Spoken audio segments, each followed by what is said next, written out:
আসসালামু আলাইকুম, কেমন আছেন সবাই? আশা করি সবাই অনেক ভালো আছেন। আলহামদুলিল্লাহ আমরা অনেক ভালো আছি।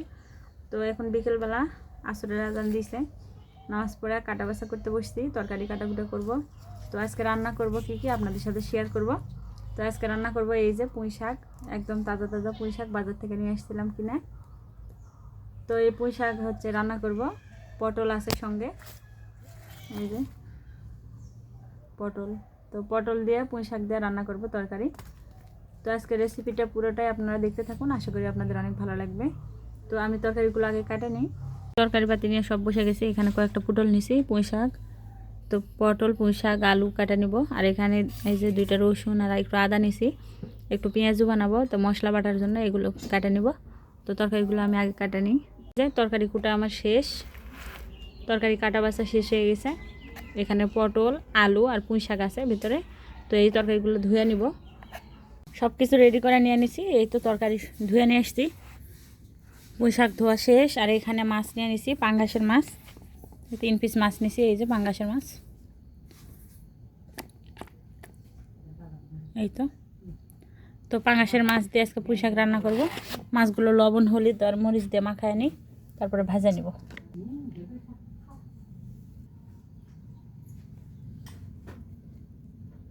লবণ হলুদ মরিচ দিয়ে দিলাম, এখন মাখা নেব ভালোভাবে।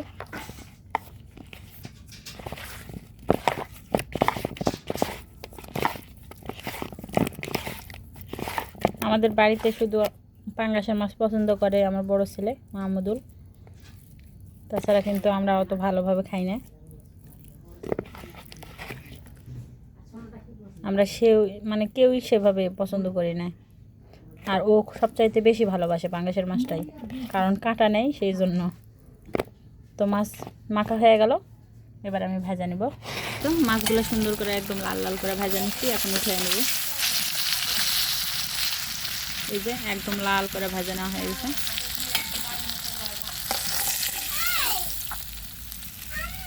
হ্যাঁ, মাছ ভাজা তেল আছে, এখানে পেঁয়াজগুলো দিয়ে দিলাম।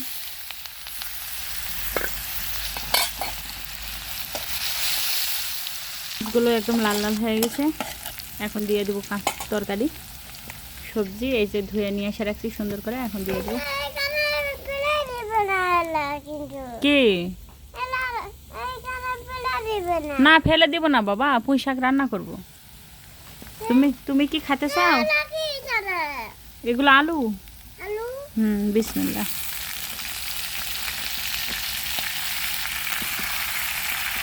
আলু পটল, তুমি কি তরকারি খেতে চাও? খাবে? এখন কি খাচ্ছ বলো? মুড়ি। কে মাখা দিছে? কে মাখা দিছে? ও, নানি দিছে। তুমি একটু দূরে যাও এখান থেকে। তো সবজিগুলো দেওয়া হয়ে গেছে, এখন গুঁড়া মশলাগুলো সব দিয়ে দেবো এক একে। প্রথমে দিয়ে দিলাম লবণ পরিমাণ মতো, মরিচের গুঁড়া দিয়ে দেবো, হলুদের গুঁড়া, আর কোনো মশলা দেবো না। এখন সুন্দর করে মিশিয়ে নেব। আর শাকটা কিন্তু এখন মানে কড়াই ভর্তি হয়ে গেছে, একটু পর কমে গেলে অল্প একটু হয়ে যাবে। সুন্দর করে মিশিয়ে নিয়ে অল্প একটু পানি দিয়ে দিছি তরকারিটা সিদ্ধ হওয়ার জন্য। এখন ঢাকনা দিয়ে রাখা দিব।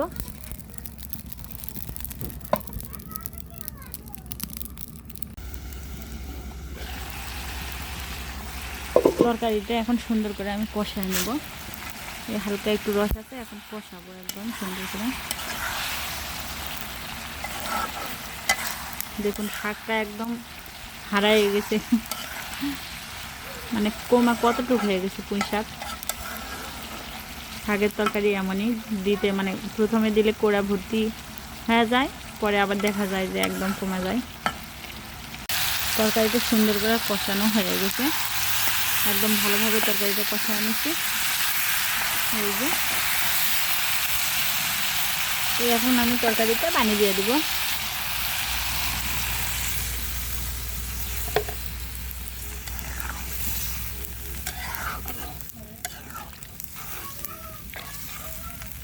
মাছ দিয়ে যেহেতু একটু ঝোল ঝোল রাখবো, এই জন্য একটু পানিটা বেশি দিলাম। হালকা একটু ঝোল রাখবো তরকারিতে। তো এখন মাছগুলো দিয়ে দিব।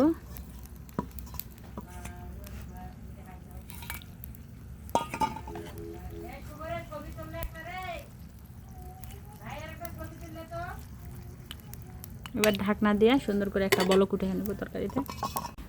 আমি রান্না করতেছি আর আব্দুল্লাহ দেখেন কি করে। তুমি কি করো বাবা? কি আল্লাহ আকবার দিচ্ছ? ও বাবা, তোমাকে কে বলছে নামাজ পড়তে? তা আল্লাহ আকবার দিতে দিতে এরম করতে হয় না তো। আর টুপি খুলে গেল, মাথায় পড়ো, টুপি দাও মাথায়। রান্না করতেছি আমি আর আব্দুল্লাহ এই দিক দিয়ে এসে নামাজ পড়ে। ভালো করে সুন্দর করে টুপি দিতে হয় বাবা। দেখে আমি দিয়ে দিই, তোমাকে দিয়ে দিই, মাথায় দাও, পরাই দিই সুন্দর করে। দেখি আম্মুর দিকে তাকাও, দাঁড়াও। এটা কার টুপি জানো? এটা তোমার নানুর। নামাজ পড়তে হয় বাবা। তো তরকারিটা রান্না হয়ে গেছে আমার, সুন্দর করে তরকারিতে বলক উঠে গেছে।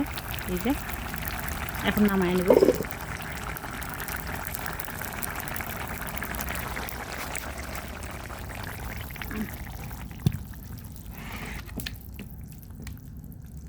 এই তো তরকারিতে বলক উঠে গেছে, নামায় নিলাম। এবার ঢালা নেব বাটিতে।